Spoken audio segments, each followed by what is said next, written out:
Je vais vous partager le message que Dieu a déposé sur mon cœur, qui est un message qui est fondamental. Ce que je vais vous dire, j'en suis le premier concerné. Mais j'aimerais qu'une seule chose, c'est que nous puissions cet après-midi, vous comme moi et vous, ensemble avec Marie, que nous puissions expérimenter la présence de Dieu et que nous puissions goûter combien Dieu est bon, comme déclare le psaume. Une chose au Seigneur que je demande, la chose que je cherche, c'est d'habiter la maison du Seigneur tous les jours de ma vie, de savourer la douceur du Seigneur, de rechercher son palais. Savourer la douceur du Seigneur, savourer la présence de Dieu. Dieu veut se manifester cet après-midi et il est venu pour toi spécifiquement. Tu t'es peut-être déplacé de loin ou peut-être tu as été tiré par quelqu'un qui t'aime très très fort et qui te dit viens à Lourdes. C'est le moment parce que Dieu, parce que la Vierge Marie a quelque chose pour toi. Je ne vais pas vous demander de lever la main, vous qui êtes venus et que vous n'aviez pas envie particulièrement de venir. Mais j'aimerais te dire, à toi qui es là et qui te dit, mais qu'est-ce que je fais dans cette assemblée? Et en plus, celui qui prêche habillé en schtroumpf bleu marial, il est pieds nus. Et en plus, il y en a qui dansent pour Dieu. Et en plus, et tu te dis, mais qu'est-ce que c'est que cela? Eh bien, j'aimerais te l'annoncer. C'est l'Église de Dieu. L'Église qui est unie dans sa diversité de nations, de cultures. Et même dans une même prière, vous avez celui qui danse et qui tournoie à la roi David, parce qu'on le voit dans l'Ancien Testament, c'est scripturaire. Danser pour Dieu, c'est la parole de Dieu qui le dit. Il n'y a rien de plus liturgique que de danser pour Dieu, puisque le roi David l'a fait et puisque les psaumes le proclament. Et en Afrique, si vous ne dansez pas, c'est presque un sacrilège, presque un péché mortel. Je rigole, bien sûr. Mais est-ce qu'il y a des Africains ici? Est-ce que c'est pas vrai quand même que la danse, c'est normal chez vous?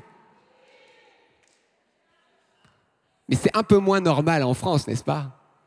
Là-bas, quand ils vont pour amener les offrandes à l'offertoire, ils y vont en dansant. Nous, on y va différemment. Je ne critique pas. Mais vous avez vu la diversité? Moi, j'ai choisi de l'aimer parce que le visage du Christ, eh bien, c'est nous tous, frères et sœurs. Et parce que Jésus est mort pour nous tous. Que tu lèves les mains pour prier ou que tu les gardes dans tes poches, Dieu voit le cœur et il se réjouit. Amen. Alors, aujourd'hui, je suis là pour te dire, ne t'étonne pas. Oui, c'est étonnant, mais j'aimerais te dire, réjouis-toi. Rends grâce de voir ce que tu vois et d'entendre ce que tu entends. Parce que je te le déclare au nom du Seigneur Jésus.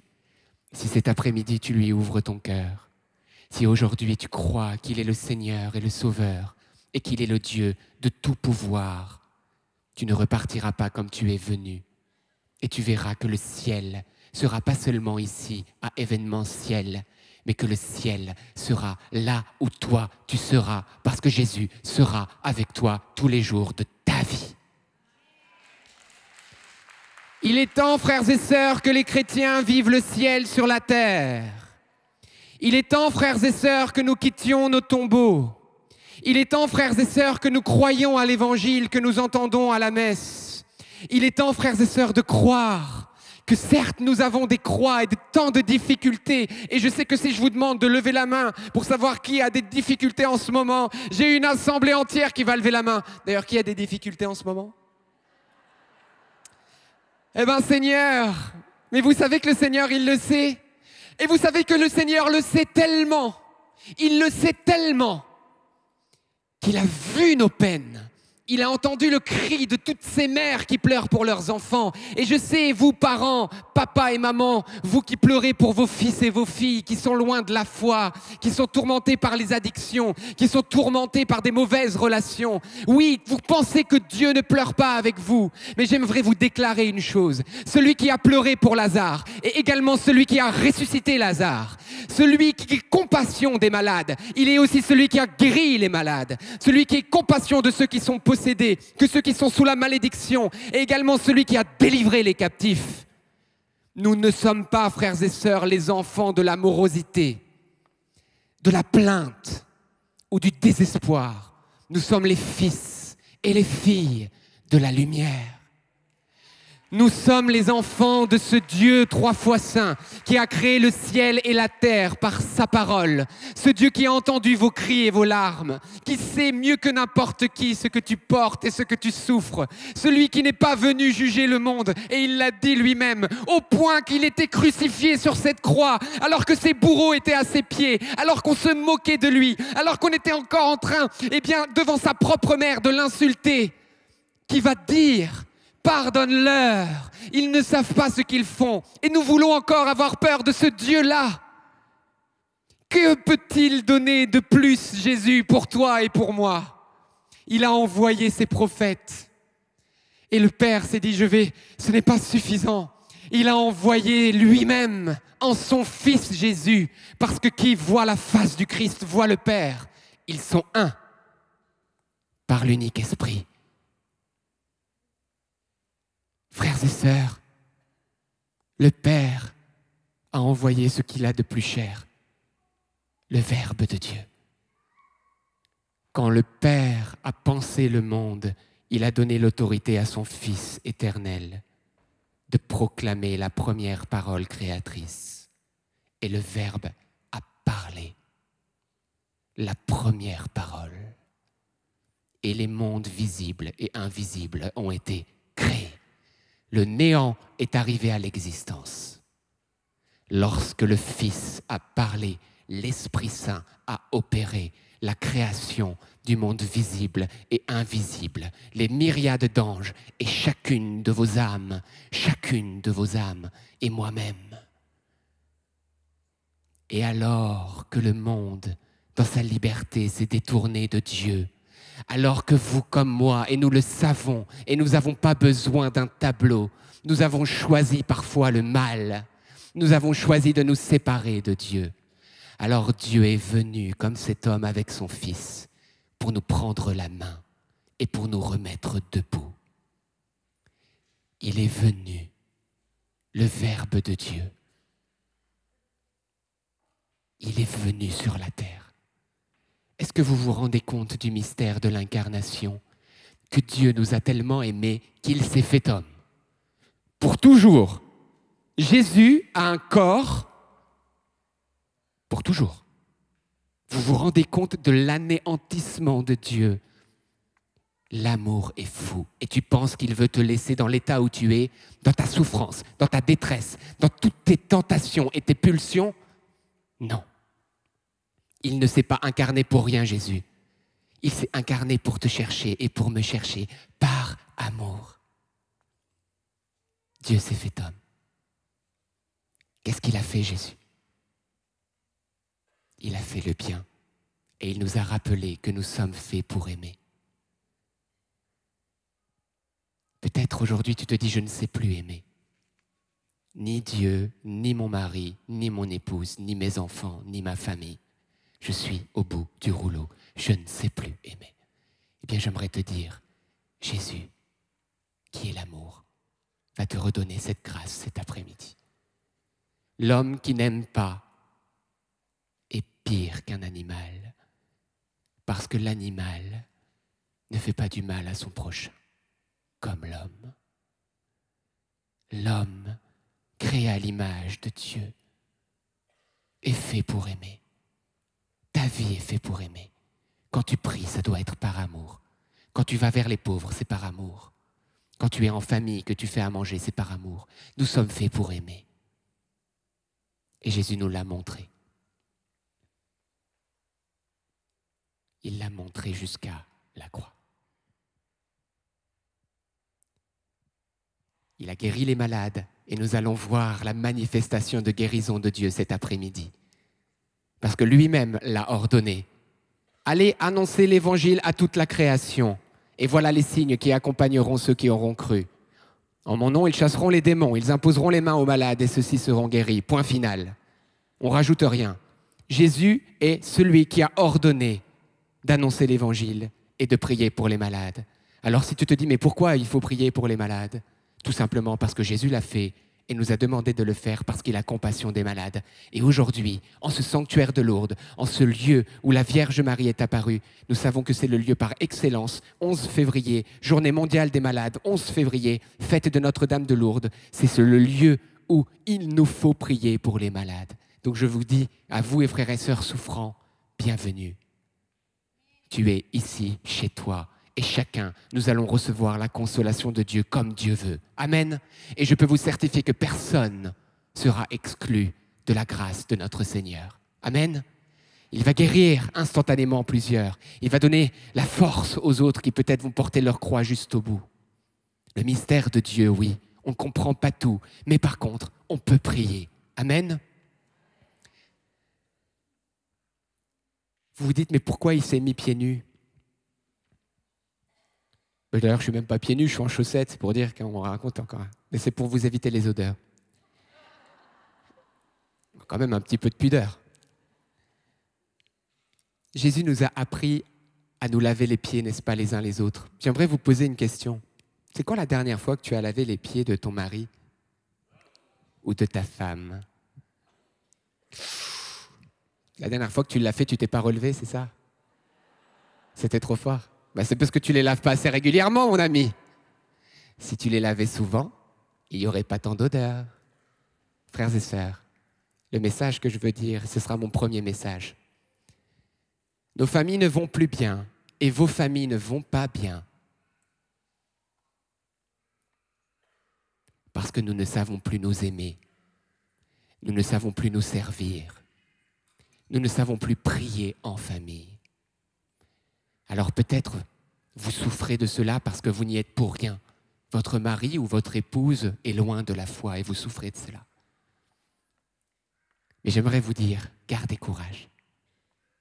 Quelle que soit la situation de votre vie, Jésus va poser sa main de bénédiction sur votre famille. Et ma prière, et la vôtre j'en suis sûr, c'est que par l'intercession de Marie, nous obtenions la conversion de nos proches, à commencer par nos parents, nos maris, nos épouses, nos enfants, nos petits-enfants. Est-ce que ça intéresse quelqu'un ?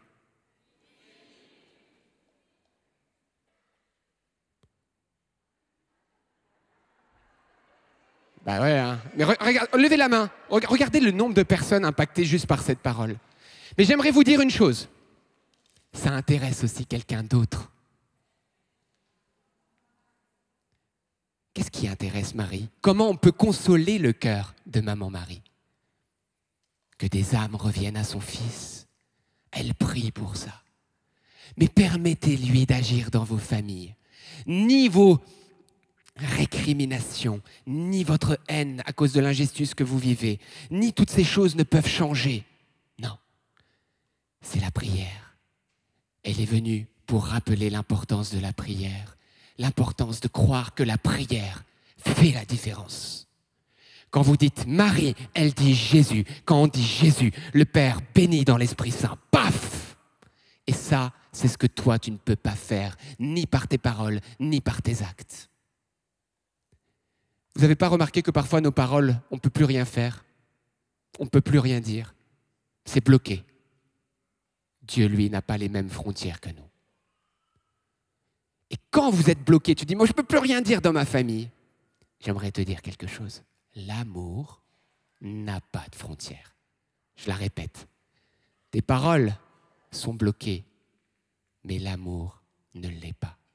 Tu peux aimer ceux qui ne croient pas en Dieu et qui souffrent loin de Dieu et pour qui tu pries. Tu peux les servir. Tu peux redoubler de miséricorde pour eux. Vivre avec Jésus. Et tu vas voir que le témoignage de ta vie associés à tes prières, obtiendront l'impossible. Bien sûr, ils sont toujours libres, mais je peux vous certifier que Dieu va tambouriner. Et quand il va voir vos prières, il va tambouriner encore. Et quand il va voir que vous ne vous découragez pas, il va tambouriner encore sur la porte de leur cœur jusqu'à ce que le verrou cède. Et je peux vous certifier que la Vierge Marie, elle en a des astuces pour amener les grands pécheurs dans le filet de Dieu. Amen. Alors j'aimerais juste vous dire ça, croyez-le, oui, vous pouvez applaudir. Applaudissez la gloire de Dieu. Applaudissez ce que Dieu va faire dans vos familles. Parce que je suis venu vous l'annoncer. Je suis venu vous l'annoncer au nom du Seigneur Jésus-Christ et à vous dire, ne vous découragez pas. Ne vous découragez pas de prier. Ne vous découragez pas d'aimer même ceux qui sont les plus endurcis à côté de vous. Je suis venu vous apporter ce premier message de la part de la Sainte Vierge et du Christ. Le Seigneur a un plan de salut pour votre famille comme le diable a un plan de destruction. Tu vois le plan de destruction, sache que le plan que Dieu est en train de mettre est un plan qui est comme une lionne qui va dévorer les hyènes de ta vie.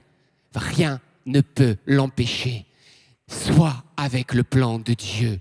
Permets au plan de Dieu d'impacter ta vie et ta famille. Et je te certifie que les choses les plus impossibles deviendront possibles.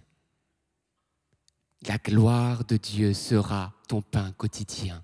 Dieu sera avec toi toujours et t'inspirera toujours quoi faire. Amen. Alors croyez-le. Quoi faire ? Le salut pour nos familles, c'est évident. Et Dieu le désire ardemment. Et je vous ai parlé de la prière. Mais j'aimerais vous parler d'une prière particulière. Je pense qu'il y en a qui me connaissent bien, ils se disent « On sent bien de quoi il va nous parler ». À votre avis, je vais vous parler de du rosaire. Merci. Qui l'a dit? Merci mon ami. Oui, le chapelet, frères et sœurs, c'est bien. Le rosaire, c'est encore mieux. Ne grincez pas des dents, je sais que c'est difficile. J'aimerais vous parler du chapelet, du rosaire, du Je vous salue Marie, de la Vierge Marie. D'ailleurs, vous avez vu, hein, il est bien mon polo. Hein. Voici ma mère. Hein. Mon promis, on va bientôt le mettre à disposition. D'accord? On a Édouard qui travaille ardemment dessus. Parce que bientôt, j'ai presque peur de me balader avec. Parce qu'il y en a qui sont quand même assez fous. Presque parfois, ils sont prêts à me tirer dessus. Je me dis trop bien ton polo et tout. Parfois, j'ai peur de finir sans polo. Confiance, chacun a son polo. Amen. Mais au-delà du polo, frères et sœurs, l'habit ne fait pas le moine. Le plus important, c'est d'être de véritables enfants de la Vierge Marie. Et les véritables enfants de la Vierge Marie, ce sont ceux qui sont à l'école de la Vierge Marie pour être tout à Jésus. Regardez bien. Saint Louis-Marie Grignon de Montfort l'a déclaré très fort, ce prophète pour les temps actuels. Le Christ est passé par elle pour venir dans le secret.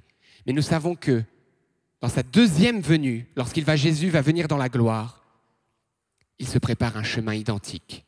Il n'a pas changé de chemin. Il passe par Marie. Et vous avez remarqué que les apparitions mariales se font de plus en plus pressantes, de plus en plus glorieuses. Et cela dans les nations, dans le monde entier, de l'Égypte, en passant par l'Amérique, en passant par la France. Dieu envoie sa maman pour préparer son retour en gloire. Ça vous intéresse ce que dit la Vierge Marie de la part de Dieu? Ça intéresse quelqu'un?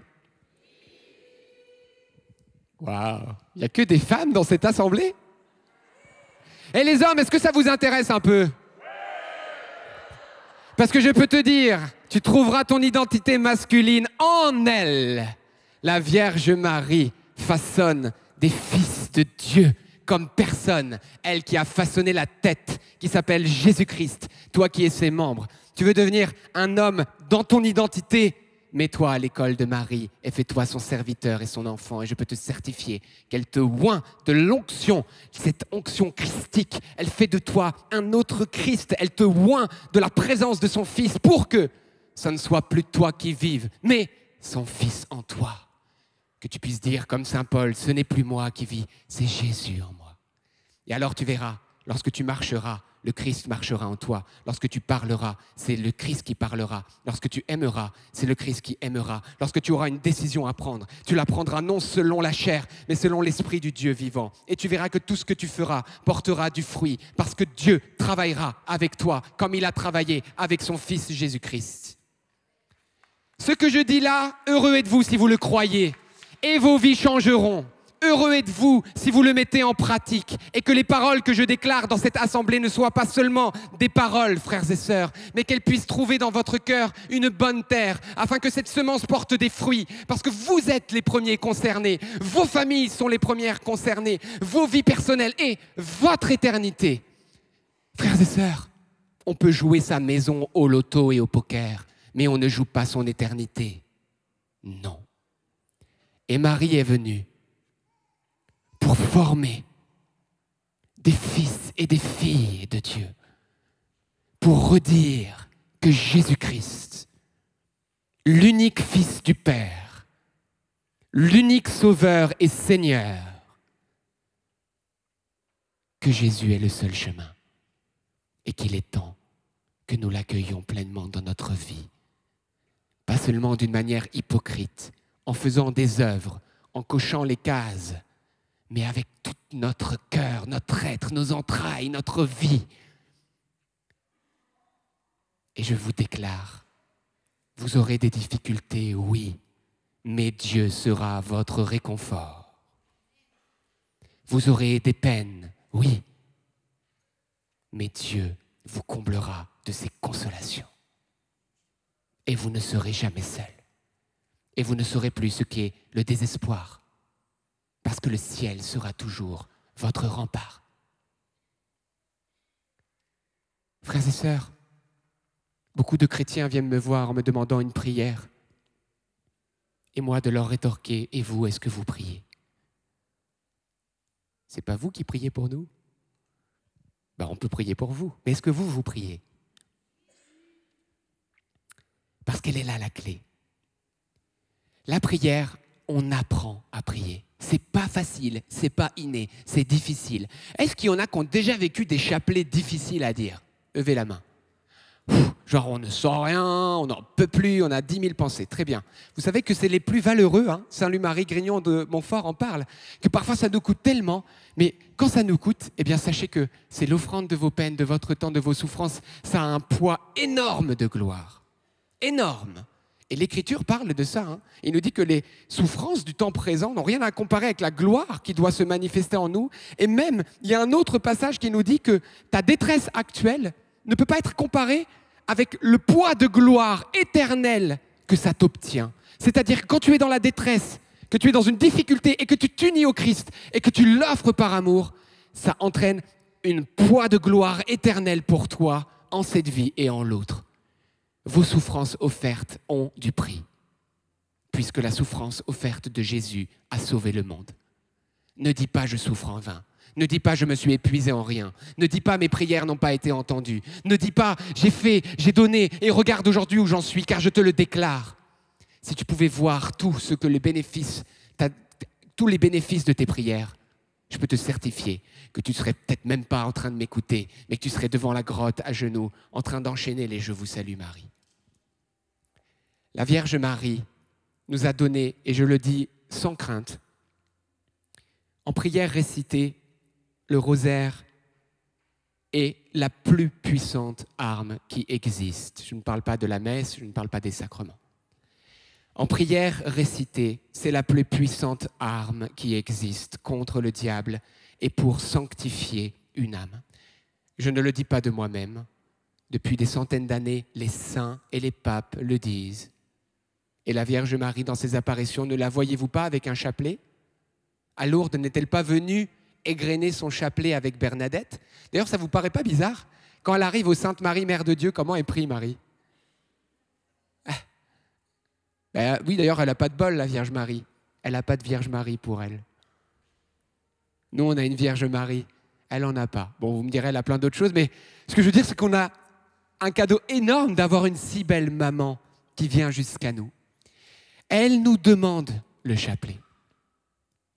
Dans le chapelet, vous avez la prière que Jésus nous a laissée, le Notre Père, la plus haute et la plus puissante de toutes les prières récitées qui existent, la seule enseignée par Jésus. Notre Père et le Je vous salue Marie, qui est une prière biblique. Vous l'avez dans la Bible. Ce sont, voilà, Je vous salue Marie, pleine de grâce, le Seigneur est avec toi. Voilà, réjouis-toi, comblée de grâce, le Seigneur est avec toi. C'est l'ange Gabriel. La prière du rosaire est très biblique. Et en plus, on médite la vie du Christ. Donc vous comprenez, frères et sœurs, que cette prière, quand Marie dit « Mais priez mes enfants » comme à Pontmain, ceux qui mettent en pratique cela déclenchent pour leur vie personnelle une avalanche de grâce. Et moi, je vous dis, commencez à prier le chapelet. Dans vos familles et en famille, en couple, Faites-le. Ne soyez pas seulement des auditeurs de ce que je vous dis, mais mettez-le en pratique. Ne dis pas « je n'ai pas le temps ». Ne dis pas « je n'ai pas le temps ». Car tu passes plus de temps à régler tes problèmes de la journée qu'à prier ton chapelet. Et quand tu prieras ton chapelet, tu auras beaucoup moins de problèmes. Qui a déjà expérimenté une journée avec et sans rosaire? Ok. Qui a déjà vu l'impact spirituel? Levez haut la main. Ok. Oh, waouh. Non mais moi je vous dis juste une chose, ok? Je vous en témoigne. Hein. J'ai déjà expérimenté le fait de ne pas prier mon rosaire. Je passe du ciel à l'enfer. Vous dites, bah, comment ils tiennent ces petits loups-là, petits agneaux? Avec tous les combats qu'on voit dans l'église. Ils n'ont pas des combats? Bien sûr qu'on a des combats. Vous pensez que le toto du dessous, là, il nous lâche? Et le toto du dessous, il reste en dessous. Sous les pieds de l'Immaculée et de ses enfants. Et pour cela, il faut que nous soyons avec l'Immaculée par la prière. Seul, tu es foutu, fini, tu ne peux rien. Avec elle, elle te met au-delà, au-dessus. Elle te fait régner avec elle sur ta vie. Quand je ne prie pas le rosaire, c'est l'enfer pour moi. Et j'aimerais dire à tous ceux qui peut-être ne connaissent pas le cadeau du chapelet, essayez-le. Peut-être que vous allez trouver ça difficile au début.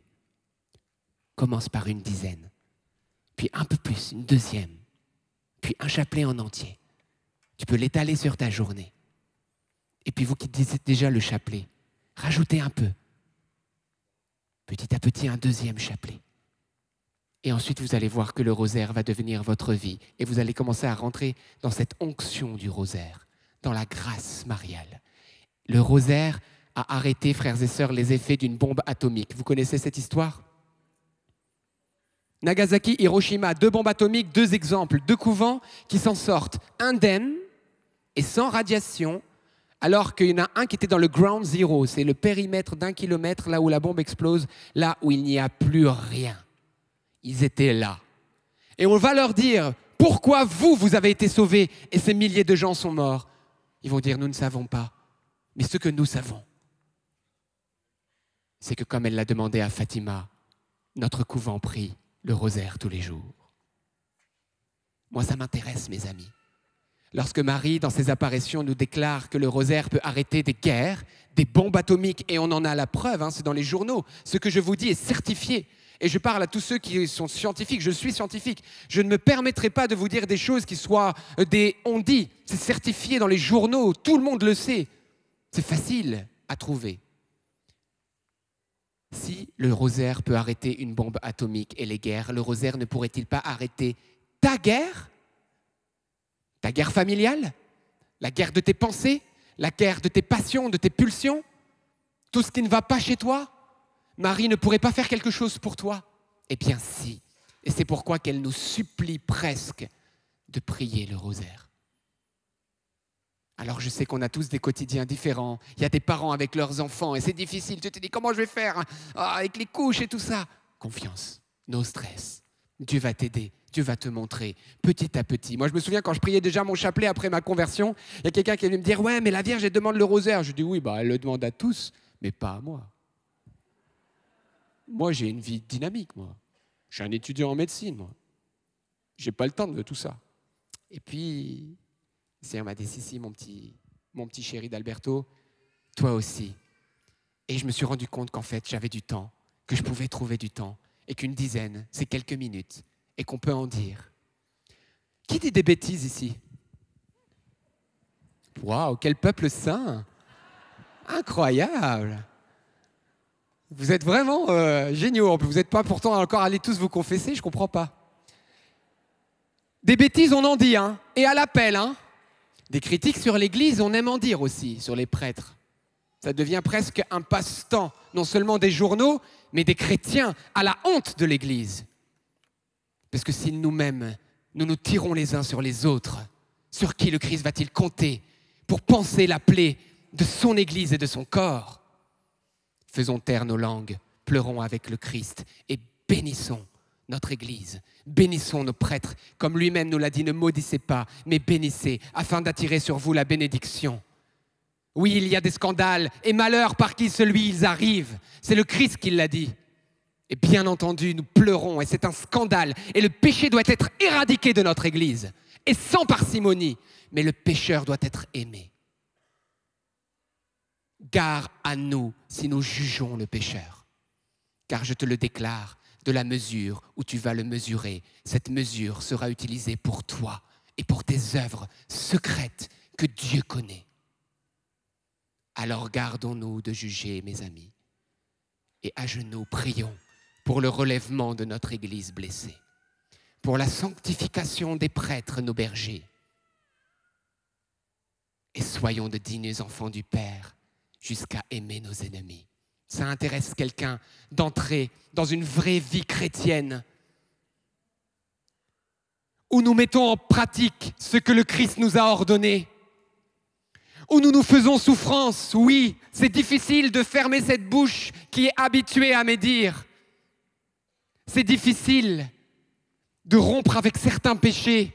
Et je le sais, frères et sœurs, parce que je suis pétri de la même glaise que vous. Mais je vous le dis, ces souffrances-là, Dieu va vous aider à les affronter et il vous donnera la victoire et il va faire de vous et de moi une création nouvelle. Amen. Alors moi je vous donne, et c'est mon deuxième message, par rapport au rosaire. Donc vous avez compris, premièrement, c'était quoi? Vous vous souvenez? Pour les familles, croyez et priez. Et ne vous découragez pas de la part du Seigneur, je vous le dis, pour vos enfants et vos petits-enfants. Deuxièmement, le rosaire. Faisons ce que Marie dit. Console Marie. Sois de ceux qui essuient ses larmes et qui ne lui en rajoutent pas d'autres. Et tu peux le faire par le rosaire. Moi, je vous donne ma recette, ok? Je ne dis pas que c'est facile, je ne dis pas que voilà. Mais ce que je vous encourage, c'est de ne pas commencer votre journée sans prier. Je veux vous donner du pratico-pratique. Je voudrais vous aider à mettre en pratique tout ça. Levez-vous et ne rentrez pas tout de suite dans la vie active. Préparez votre journée sur le roc de la prière. Je vous encourage à lire un passage de l'Évangile, à invoquer l'Esprit Saint et à prier une dizaine, voire un chapelet si vous le pouvez. Vous pouvez enchaîner cela ensuite dans la voiture. Vous finissez votre chapelet en roulant. Parfois, vous avez 1 heure de route et puis vous tombez dans les embouteillages et vous commencez à pester sur la petite grand-mère qui est devant, qui n'avance pas. Et puis tu te rends compte finalement que la pauvre grand-mère, elle y était pour rien. Parce qu'en fait, il y a 500 voitures qui sont devant la grand-mère. Et quand on est mal levé, on ne voit pas clair. Hein. Et puis là, tu te dis, j'ai du temps. Quand on ne prie pas, on peste. Quand on aime prier, on est heureux, puisque là, on a le temps. Les embouteillages, frères et sœurs, sont un lieu de sanctification pour le peuple de Dieu. Heureux ceux qui sauront le voir et le mettre en pratique. Amen. Donc, priez. Vous travaillez, vous essayez de tout faire avec Jésus. Et puis arrive le moment de la pause. Vous vous rendez compte que là, vous avez 10 minutes. Eh bien, vous pouvez offrir une dizaine à Marie, faire une prière d'action de grâce. Et ainsi de suite, votre journée se déroule avec le Seigneur. Vous faites l'état des lieux, milieu d'après-midi. Alors Seigneur, merci, rends-moi disponible aux autres. Je me sens fatigué, Jésus. Ne parle pas à tes inquiétudes. Elles ne te répondront que inquiétude. Parle à Dieu et il te fortifiera. Ce que je vous dis, frères et sœurs, je le dis d'expérience personnelle et parce que 99,9% d'entre vous, vous le vivez. Vous parlez et vous priez vous-même dans une prière de désespoir des heures et des heures par jour et vous ne vous en rendez même plus compte. Ce qui fait que le soir, déprimé, vous ne comprenez même pas pourquoi vous l'êtes. Vous avez parlé avec vous-même de toutes vos inquiétudes et vous n'avez pas trouvé de solution. Et ça fait 30 ans que ça dure. Peut-être il serait temps de changer. Mais je le dis sous le coup de l'ironie. Je ne le dis pas en jugeant, mais je le dis comme un médecin qui aimerait panser la plaie du peuple. Il est temps, frères et sœurs, qu'il y ait une transformation de notre manière de vivre si vous voulez être heureux. Il est temps de laisser Dieu habiter nos pensées pour que ces pensées viennent ici. Il est temps que nous prions et bien davantage. Et il n'est plus temps de se donner des raisons parce que tu es en train de crever. Celui qui se noie n'est pas en train de faire des études. Il est en train de crier à l'aide. Il est temps d'arrêter de te regarder, arrêter de regarder les autres et de critiquer et de voir que tu as besoin du salut et tu as besoin de l'amour de Dieu. Il veut transformer ton quotidien parce qu'il t'aime et il va le faire. Et je suis venu juste pour vous le dire, que ce qu'il va faire, c'est merveilleux. Vous comprenez mon langage? Je vous le dis avec mes tripes, parce que je suis libanais et on s'est parlé avec nos tripes. J'aurais été d'un autre pays, je l'aurais dit différemment. Vous savez, hein, les serviteurs de Dieu, ils sont tous différents. Il faut me prendre tel que je suis. Je ne suis pas venu vous offusquer, mais vous dire quand même ce qu'il faut dire de sa part, parce que si je vous dis ce qu'il me demande de ne pas dire, j'aurai des comptes à rendre. Mais là, je suis venu vous dire ce que le Père m'a ordonné de vous dire. Il veut habiter votre journée. Il veut que nous apprenions à prier bien davantage, au point de prier sans cesse, comme le disait notre frère. La prière sans cesse, c'est d'être en communion tout le temps avec Dieu. Toujours avec Dieu. Toujours avec lui. C'est trop beau, mais ça prend un peu de temps. C'est une manière de vivre. Et j'aimerais que le peuple de Dieu, ensemble, nous puissions avancer là-dedans. Amen. Alors arrive ta journée, tu as enchaîné des dizaines, tu as repris ta voiture, tu as été disponible, tu continues, telle dizaine par-ci, telle dizaine par-là. Et puis le soir arrive, tu t'occupes de ta famille, etc. Et puis il y a le temps aussi de la prière du soir. Et là, tu peux redire un autre chapelet. Tu peux rendre grâce à Dieu. Et tu vas te rendre compte que finalement, c'est fluide, que la prière est possible. Voilà ce que Dieu veut faire. Alors moi, je vous le dis, heureux ceux qui vont faire laisser Dieu les aider à prier davantage. Amen. Et particulièrement le rosaire.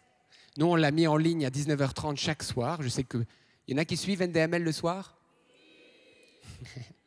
Beaucoup. Est-ce que ça aide ou pas? Donc, est-ce qu'on est d'accord que ce que je dis, c'est une réalité? D'accord. Donc, c'est une sainte addiction, exactement. Merci. Mais de fait, il n'a pas tort. Pourquoi? Parce que Marie nous comble de toutes ses douceurs et parfois on ne ressent pas toujours, mais dans nos vies, il se passe des choses. Amen. Alors, c'est mon deuxième point. Et le troisième point, et je terminerai, et ensuite, nous allons prier pour la guérison des malades. Parce que Jésus le désire, c'est ce qu'il m'a demandé aujourd'hui de faire, et j'aimerais que nous le vivions, et nous allons voir se manifester la gloire de Dieu. Nous allons voir l'action du Saint-Esprit. Jésus va se glorifier, il va faire du bien, il va nous combler de sa présence. Je frétille intérieurement. Pourquoi? Parce qu'à chaque rassemblement, je me dis, et qu'est-ce que Jésus va encore faire? On était en Alsace, on a vu toutes sortes de grâces de guérison.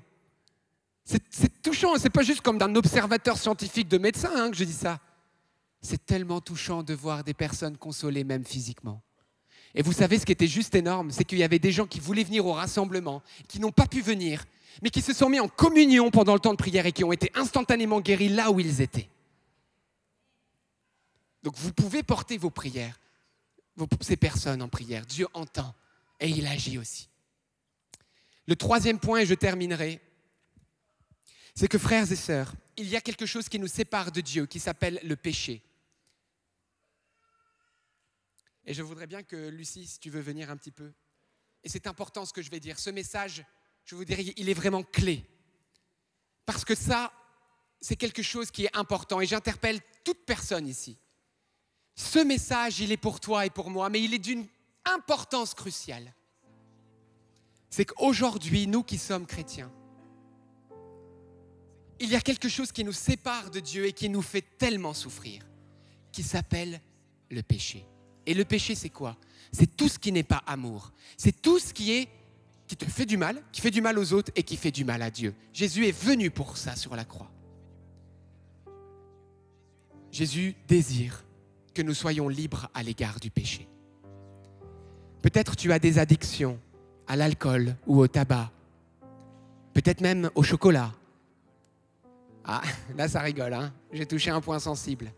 Mais vous savez, je vais vous dire un truc, on n'en parle jamais. J'ai rarement entendu parler de ça. Mais vous savez que la nourriture peut être une véritable addiction qui entiédit l'âme au point de parfois même nous couper de la prière et de Dieu.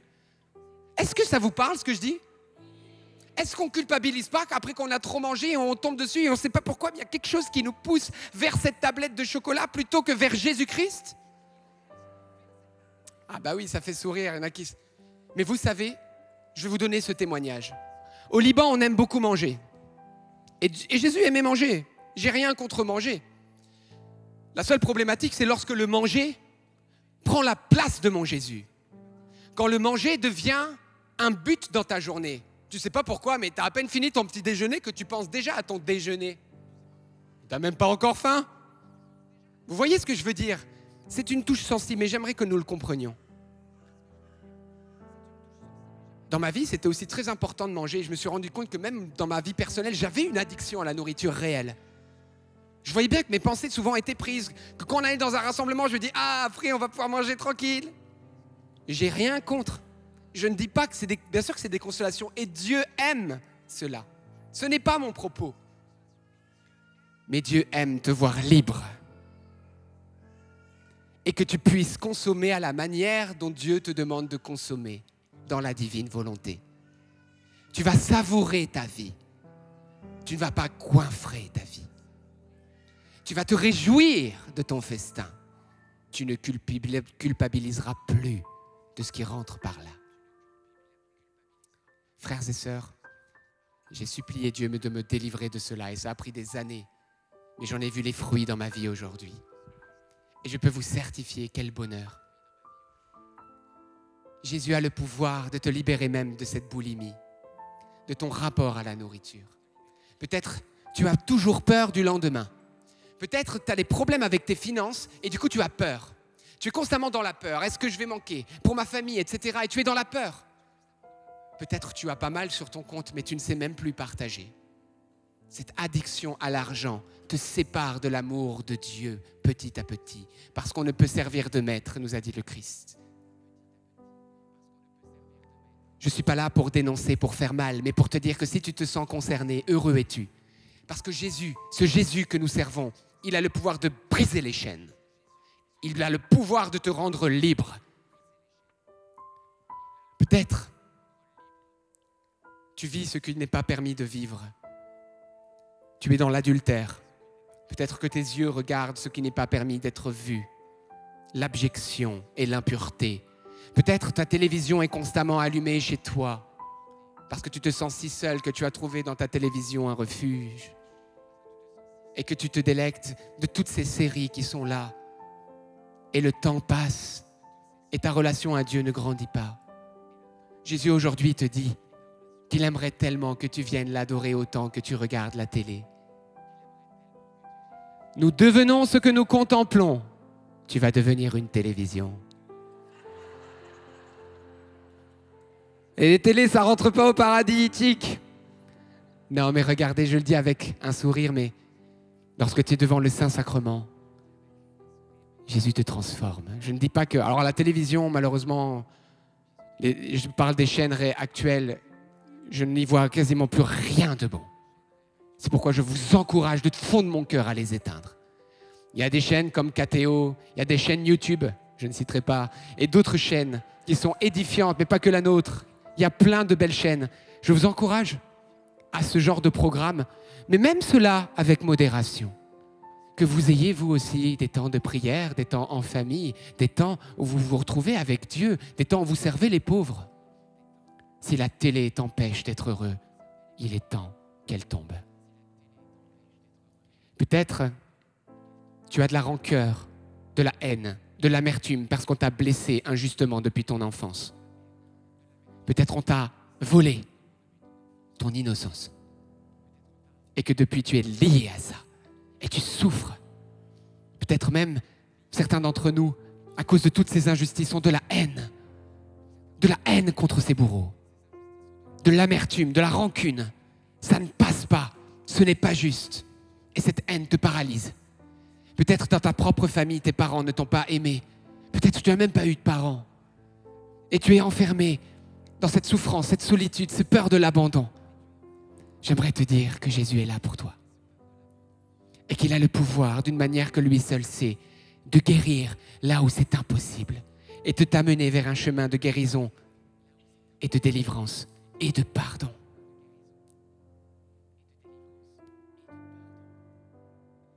Chacun se reconnaît.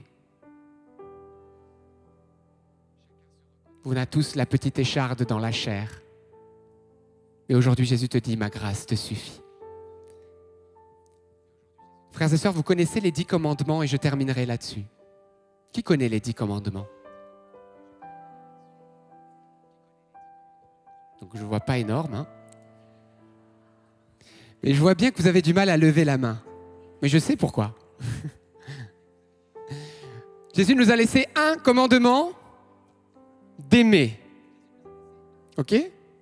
Comme lui-même nous a aimés. Mais aimer, c'est vivre les 10 commandements.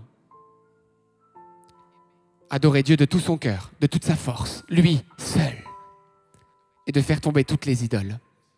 Peut-être tu aimes Jésus, mais tu es dans la voyance, tu es dans le magnétisme, tu es dans toutes ces choses. Tu vas voir des souffleurs de feu, des cartomanciens. Tu cherches ton avenir dans toutes ces choses-là. Tu fais ton horoscope et sans le savoir, tu maudis ta propre vie parce que sache qu'il est interdit de faire cela. Ce n'est pas de Dieu. Et la parole de Dieu le dit, Deutéronome 18, vous pouvez lire. Il est temps que ça cesse. Peut-être tu ne le sais pas. Peut-être tu l'apprends aujourd'hui. Jésus ne juge pas, mais il te dit, enlève ça de ta vie. Stoppe ces superstitions-là et viens à moi. Prononcez le nom de Jésus avec respect. Sanctifiez le dimanche. Nous avons fait du dimanche une journée lambda, frères et sœurs. Et nous sommes tous en burn-out. Et après, on trouve des pilules anti-burn-out. Mais repose-toi! Dieu s'est reposé pour t'apprendre à te reposer physiquement et spirituellement. Le dimanche est un temps de repos et je ne parle pas des métiers d'urgence. Moi, je suis urgentiste, ça m'est déjà arrivé. Bien que je fasse tout pour ne pas travailler le dimanche, parfois ça m'arrive parce que je n'ai pas le choix. Il y a certains métiers d'urgence, mais pour tous les autres, les parents de Sainte-Thérèse de Lisieux qui avaient un magasin le fermaient le dimanche alors que les autres ouvraient et pourtant eux, ils étaient plus bénis que les autres. Pourquoi? Parce qu'ils étaient sous le regard de Dieu et la faveur divine. Ne compte pas tant sur tes propres forces que sur la bénédiction de Dieu. Marche dans ses voies et il sera avec toi. Il est temps de comprendre, frères et sœurs, qu'il y a un moment où nous attirons la bénédiction de Dieu sur nous et un moment où nous nous séparons de sa grâce par nos choix, par notre volonté. Alors je suis revenu vous dire ce que vous savez déjà, mais dont il nous faut mettre cela en pratique. Ne soyons plus des auditeurs. Et je le dis haut et fort, il est temps que le peuple de Dieu mette en pratique la parole du Christ et du Fils de Dieu pour voir les fruits dans votre vie. Vous manquez de joie, de paix, d'amour, d'espérance. Pourquoi? Parce qu'il y a un problème dans la manière de vivre, frères et sœurs. Ce n'est pas la manière dont Dieu veut que vous viviez.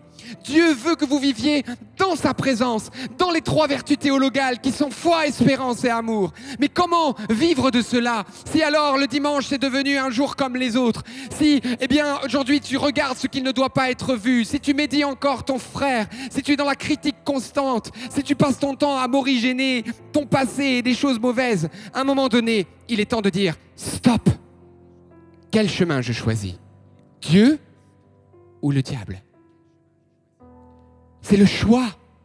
Et le Christ est venu nous le rappeler.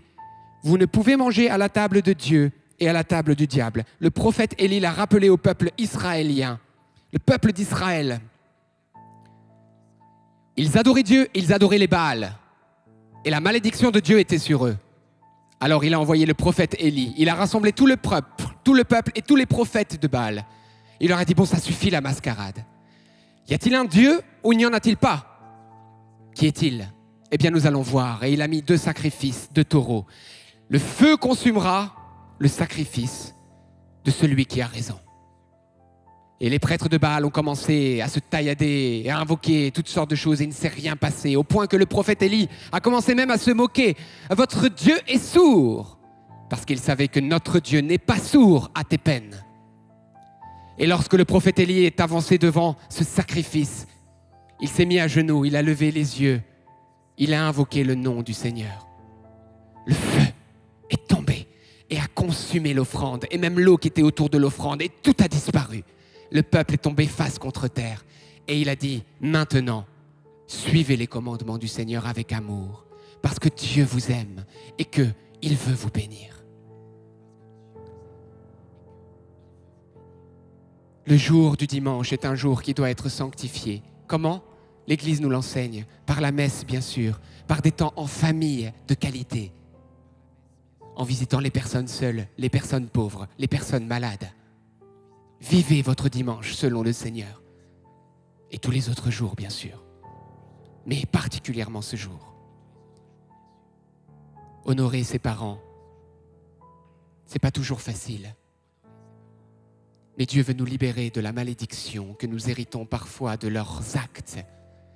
Et il veut même que nous puissions nous réconcilier. Peut-être ils sont déjà partis au ciel, mais ton cœur peut être réconcilié avec eux. Jésus ne te veut plus dans cette amertume. Il a le pouvoir de guérir la plaie.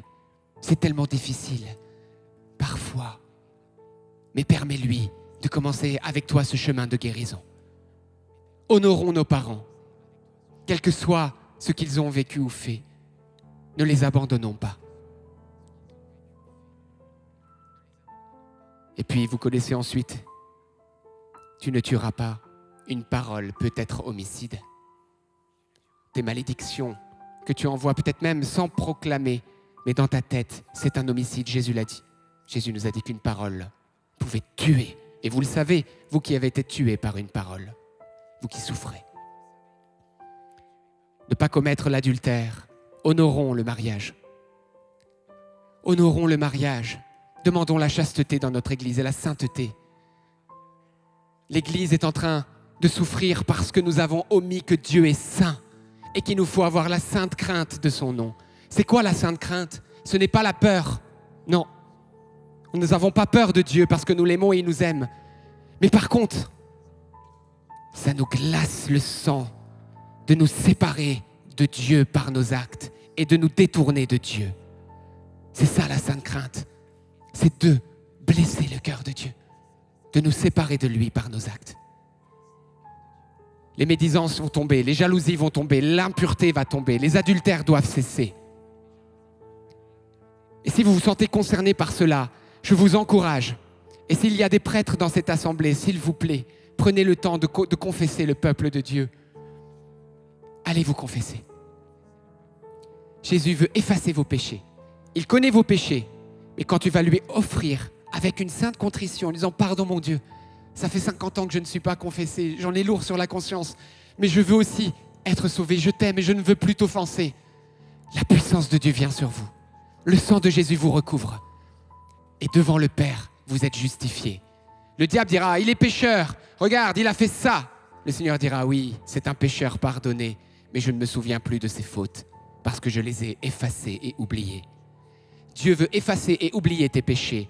Fais-le. Permets-lui de le faire. Cours au confessionnal. Ne quitte pas le sanctuaire de Lourdes sans être confessé. C'est un sacrement. Dieu va opérer ce qu'il a promis. Le pardon de tes fautes, la guérison et la délivrance de cela. Et les conséquences aussi. Il va s'en occuper avec ton aide. C'est le temps du salut. C'est le temps de vivre dans la sainteté de Dieu. Et Dieu va vous utiliser pour être des lumières. Amen. Ne pas convoiter, etc. C'est les autres commandements, vous les connaissez. Ne pas mentir, ne pas voler, etc. Heureux ceux qui entendent, qui se laissent interpeller, les pauvres de cœur. Et moi, je vous encourage. Je me réjouis parce que spirituellement, je sais que dans vos cœurs, il se passe quelque chose. Que plusieurs sont déterminés pour la sainteté. Que plusieurs sont en train de se dire, moi aussi, je veux cette vie. Je veux être libre de mes péchés. Je veux que ma vie change. Et moi, je vous dis, heureux êtes-vous. Oui. Vos familles ont besoin de vos prières. Priez le rosaire et laissez le Seigneur instituer la prière dans votre vie. Et troisièmement, vivez les commandements du Seigneur et la sainteté de Dieu. Mettez ça en pratique et vous verrez que vous vous réveillerez joyeux et vous vous endormirez joyeux, même si vous avez une croix à porter, même si vous êtes malade, même s'il y a des moments difficiles, parce que la grâce ne s'éloignera pas de vous. Amen. Famille, rosaire et les 10 commandements. Confessez-vous, je vous en supplie. Et laissez-vous réconcilier avec Dieu, je vous en supplie, au nom du Seigneur. Laissez Dieu sauver vos âmes. Laissez Dieu vous chercher là où vous en êtes. Laissez Dieu vous transformer, il a le pouvoir de le faire. Il m'a juste envoyé vous le dire, mais il a le pouvoir de le faire. Ne compte pas tant sur tes forces, dis-lui juste oui et vas-y avec confiance et il va te bénir. Amen. Alors frères et sœurs, maintenant, alors que nous fermons les yeux, nous allons poser un choix divin devant le ciel et la terre. Un choix que seul toi tu peux faire. Un choix devant le crucifié. Pas seulement d'accueillir Jésus, mais de vivre en lui. Pas seulement d'écouter ce qu'il dit, mais de mettre en pratique par sa grâce ce qu'il dit et il vous donnera la grâce. Prenez quelques secondes pour décider un choix libre avec Marie de Lourdes qui a déclaré pénitence, pénitence, pénitence. Revenez à Dieu de tout votre cœur tant qu'il se laisse trouver. Sauvez vos âmes. Laissez Jésus vous sauver. Va au fond de ton cœur maintenant. Et n'aie pas peur. Tu te dis, oh, j'ai tellement de choses dans ma vie qui ne vont pas. Je te dis, n'aie pas peur. Même si tu avais tous les péchés contre les 10 commandements réunis, une seule goutte de son sang te purifiera et te libérera.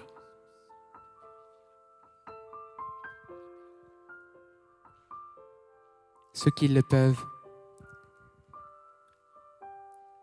dès que vous avez décidé dans votre cœur cette conversion sincère et cette mise en pratique, et que vous désirez le vivre, ne plus vivre dans vos péchés, ceux qui le peuvent, peut-être certains ne peuvent pas se mettre à genoux, peut-être certains sont en fauteuil et ne le peuvent pas. Vous le faites dans votre cœur, bien sûr, mais ceux qui peuvent se mettre à genoux, ceux qui désirent faire cela, vous êtes libres et c'est important. J'aimerais que chacun soit libre face à sa conscience parce qu'on ne se moque pas de Dieu.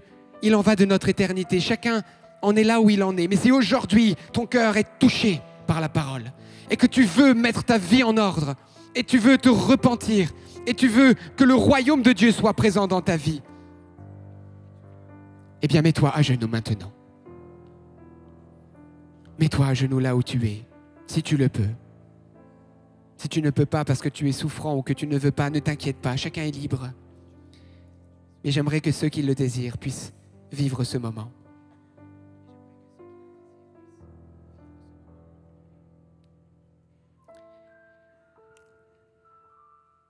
Merci Jésus pour tous ceux qui aujourd'hui se sont laissés toucher. Merci pour nous, nous qui avons tous besoin de conversion, Seigneur, et moi le premier. Ensemble, peuple des rachetés, nous venons à toi, Jésus, parce que nous te désirons dans notre quotidien. Nous ne voulons plus vivre comme avant. Nous voulons que ton onction de sanctification opère en nous la sanctification. Que nous soyons délivrés de l'ennemi de nos âmes. Que nous puissions vaincre toute tentation et toute pulsion charnelle.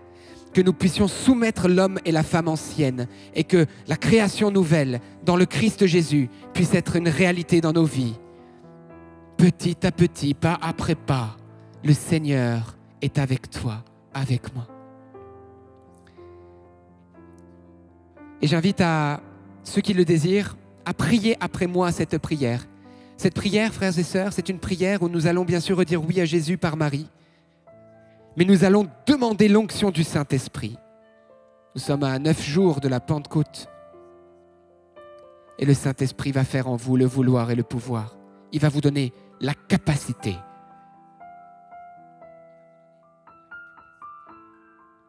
Ceux qui le désirent après moi, vous pouvez prier.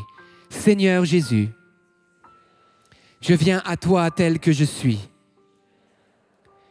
Je te demande pardon pour tous mes péchés. Seigneur, devant le ciel et la terre, devant le monde visible et invisible, je viens à toi. Jésus-Christ, sauve-moi. Jésus-Christ, purifie-moi. Jésus-Christ, délivre-moi, touche mon quotidien, transforme-le, que je vive avec toi chaque instant de ma vie. Rends-moi libre de la chair et de ses pulsions. Accorde-moi de suivre ton esprit. Jésus, je suis à toi. Je te reconnais comme mon Sauveur et mon Seigneur. Aujourd'hui, à Lourdes, je me donne à toi et je me donne à la Vierge Marie. Vierge Marie, je te consacre ce que je suis. Je te consacre mes biens. Je te consacre ma famille. Je te consacre mon travail. Je te consacre ma santé. Tout ce que je suis est à toi. Éternellement, je te demande une chose. Fais de moi un saint, une sainte. Par ta prière, accompagne-moi, corrige-moi, enseigne-moi, éduque-moi.